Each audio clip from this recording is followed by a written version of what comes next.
What if justice got it wrong? A trusted judge sentences a young man to 60 years, convinced of his guilt.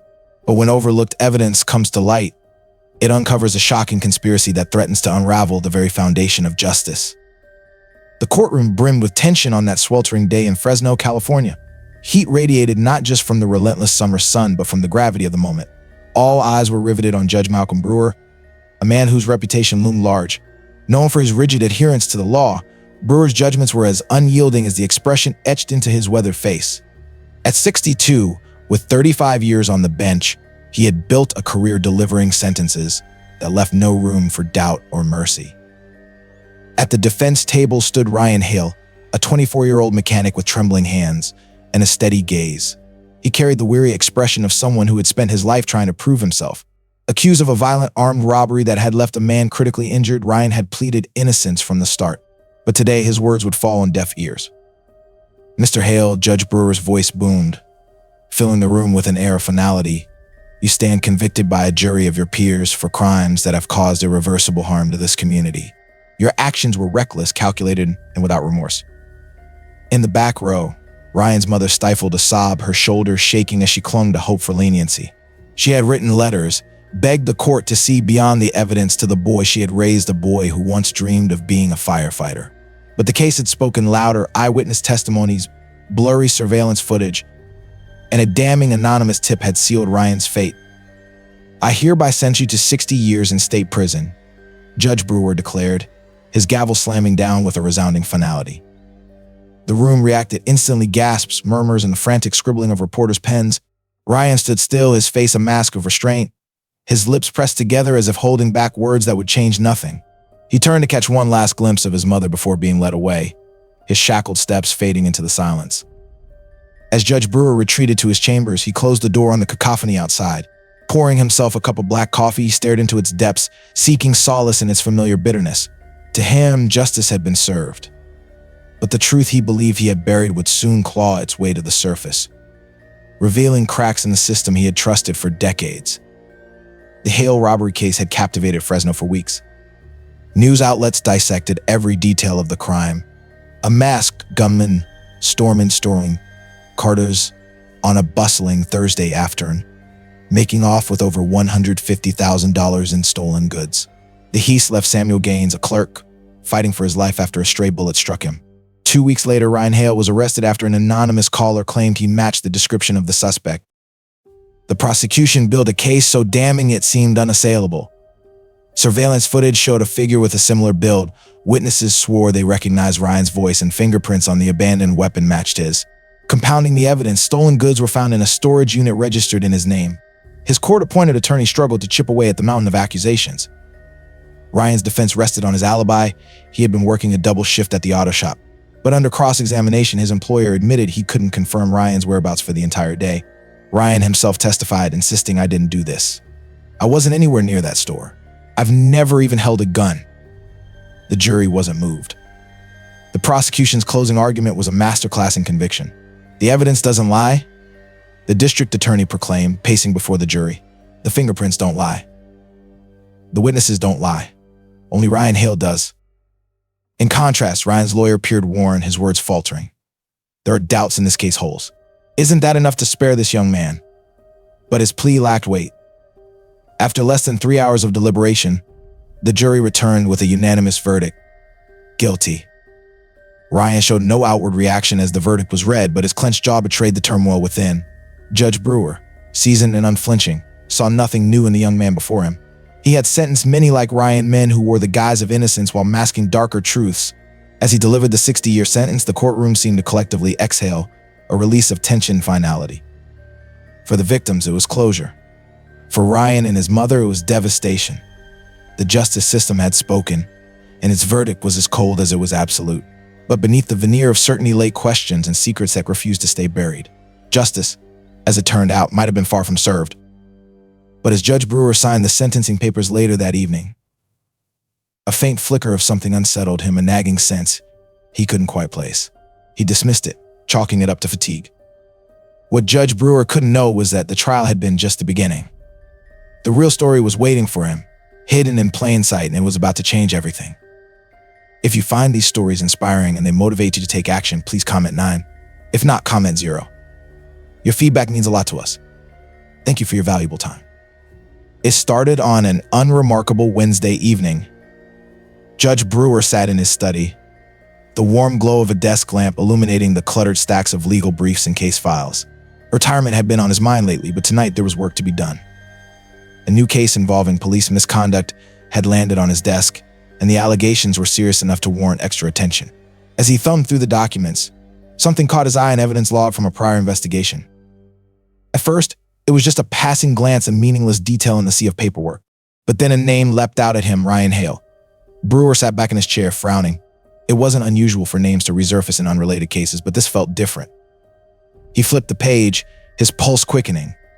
The log detailed the inventory of a police evidence locker, listing items confiscated during a separate robbery investigation that had taken place around the same time as the Carter's Jewelers case. One item stood out, a gun.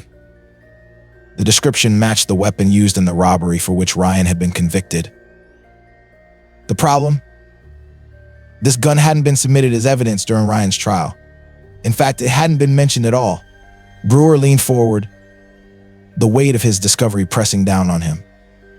He cross-referenced the serial number with the trial documents, still fresh in his memory. It was an exact match, same make, same scratches on the barrel. But the report claimed this gun had been seized during an unrelated arrest 2 days after the robbery. How is that possible? He muttered under his breath. His heart raced as he pieced together the implications. If this gun had been in police custody, it couldn't have been used in the Carter's Jewelers robbery. And if it wasn't the weapon, then whose fingerprints were on it? He couldn't shake the feeling that something was off. Brewer had spent decades navigating the labyrinth of the legal system, and he knew how easily critical details could be buried. But this wasn't a mistake, it felt intentional. Determined to get answers, he requested the full case file for the unrelated robbery. It arrived the next morning, a thick folder brimming with police reports, photographs, and witness statements. The deeper Brewer dug, the more the threads began to unravel. The arresting officer in the unrelated case was the same detective who had testified during Ryan's trial. And then there was the anonymous tip. Brewer had barely given it a second thought during the trial, but now it seemed glaringly suspicious. He requested a subpoena for the pipeline records, his unease growing with every passing hour.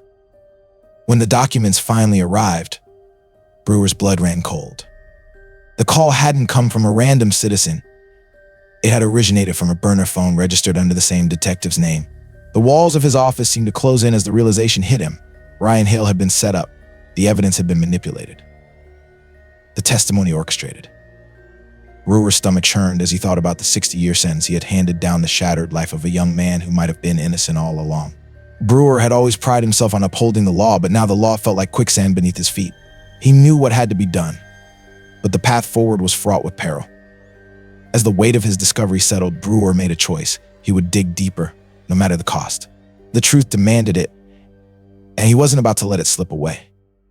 Judge Brewer hadn't slept much since uncovering the discrepancies in Ryan Hale's case. His mornings began with stacks of legal documents, and his nights ended with a notebook full of hastily scribbled notes. But the more he investigated, the darker the picture became. The first crack in the wall came when Brewer met with an old colleague, retired investigator Daniel Hayes, over coffee in a dimly lit diner off Highway 99. Brewer laid out his findings. Hayes, a man with a no-nonsense demeanor and a knack for sniffing out corruption, listened intently. "This isn't just negligence," Malcolm Hayes said, pushing his coffee mug aside. "If what you're saying is true, someone went to great lengths to make sure that kid took the fall." Brewer nodded grimly. "I need proof, Dan, solid proof." Hayes agreed to help, and within days the two were neck-deep in police records, witness testimonies, and internal memos. What they found was staggering: falsified reports, missing evidence logs, and witness statements that had been altered to align with the prosecution's narrative. One witness in particular caught Brewer's attention, a store clerk who had initially identified another man as the suspect before later changing his statement to implicate Ryan. Hayes tracked the man down to a small apartment on the edge of town. When they confronted him, his story came tumbling out. "I didn't want to do it," the man confessed, his hands trembling. "But Detective Lewis, he pressured me. Said if I didn't, I'd be arrested for obstruction. I didn't have a choice." Detective Lewis. The name sent a wave of anger through Brewer. This was the same officer who had submitted the false tip and concealed the evidence. As Brewer and Hayes dug deeper, they uncovered a pattern. Lewis had a history of questionable tactics, intimidating witnesses, fabricating evidence, and coercing confessions. Yet his record remained spotless, protected by layers of bureaucratic red tape. The breakthrough came when Hayes managed to recover deleted emails from Lewis' police account. One email, in particular, stood out. It was addressed to the district attorney and detailed a plan to ensure a conviction in Carter's jeweler's case. Attached was a list of fabricated evidence and doctored witness statements. Brewer felt a surge of rage as he read the email. The very system he had devoted his life to was rotten to its core. And yet, there was no time for despair. He had the proof he needed to act, but exposing the truth wouldn't be easy. Lewis had powerful allies within the department, and Brewer knew that going public could cost him everything: his career, his reputation, even his safety. Yet, as he thought of Ryan Hale sitting in a prison cell for a crime he didn't commit, the decision was clear. "We go public," Brewer told Hayes one night as they reviewed their findings. "No matter what it takes." The next day, Brewer filed a motion to reopen Ryan's case, attaching the damning evidence against Lewis. The motion sent shockwaves through the courthouse, but Brewer wasn't done. He also filed a formal complaint with the Department of Justice, calling for an independent investigation into Lewis and the Fresno Police Department. The backlash was swift. Brewer received anonymous threats warning him to back off. His colleagues distanced themselves, and the media began to question his motives. But Brewer stood firm. The truth was out now, and there was no turning back. As the storm grew around him, Brewer realized that the fight was far from over. The hardest battles were yet to come. The fallout from Judge Brewer's motion was immediate and explosive. Local headlines screamed accusations of corruption within the Fresno Police Department, and public outrage spread like wildfire. For the first time in decades, Brewer felt the heat of scrutiny aimed directly at him. Some called him a hero for seeking justice. Others labeled him a traitor to the system he'd sworn to uphold. But it wasn't just public opinion that turned against him. Brewer began receiving phone calls at odd hours, heavy silence on the other end before the line went dead. One morning, he stepped outside to find his car tires slashed, a crude note scrawled on the windshield, "Drop it or else." Brewer knew the risks of pursuing the truth, but he hadn't expected the threats to escalate so quickly. Still, he refused to be intimidated. He'd seen too many lives ruined by the kind of systemic failures he was now confronting. Ryan Hale's face haunted his thoughts, young, determined, and heartbreakingly resigned to a fate he hadn't deserved. Meanwhile, Detective Lewis wasn't going down without a fight. Through his attorney, Lewis denied the allegations, claiming Brewer's motion was a baseless attack aimed at tarnishing his career. "This is nothing more than a vendetta," Lewis declared in a televised interview, his polished demeanor a stark contrast to the growing evidence against him. Brewer watched the interview from his living room, his jaw tightening with frustration. The lies were bold and calculated, but he had something Lewis didn't: the truth. As the investigation progressed, Hayes unearthed a critical piece of evidence: security camera footage from a parking lot near the jewelry store, recorded on the day of the robbery. The footage, which had somehow never been submitted during the trial, showed a man matching Lewis's physical description, leaving the scene with a duffel bag. Brewer's heart pounded as he reviewed the tape. It wasn't just exculpatory, it was damning. With this, the pieces fell into place. The robbery hadn't been a random act of violence, it had been orchestrated by Lewis himself. The next step was clear but dangerous. Brewer called for an emergency hearing to present the new evidence. The courtroom was tense as the footage played on a screen before the packed gallery. Gasp rippled through the crowd as the realization sank in. "This man," Brewer said, gesturing to the screen, "is the same detective who led the investigation against Ryan Hale. He manipulated the evidence, coerced witnesses, and framed an innocent man to cover his own tracks." The reaction was immediate. Reporters scrambled to capture the moment, their flashes illuminating the courtroom like strobe lights. Lewis, sitting in the gallery with his lawyer, looked pale but defiant. "You're making a mistake, Brewer," he hissed as he was escorted out in handcuffs. "You don't know what you've started."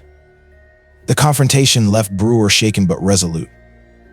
The case was now in the hands of a higher court, and Ryan Hale's conviction was being re-examined.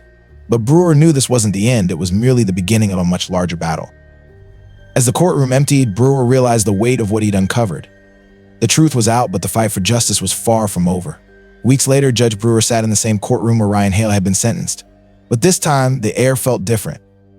The gallery was packed with reporters, activists, and Ryan's family, all waiting for the judge presiding over the retrial to make a decision. Ryan, now thinner and visibly aged from his time in prison, sat quietly at the defense table. Despite the ordeal, his posture was steady, his gaze unwavering.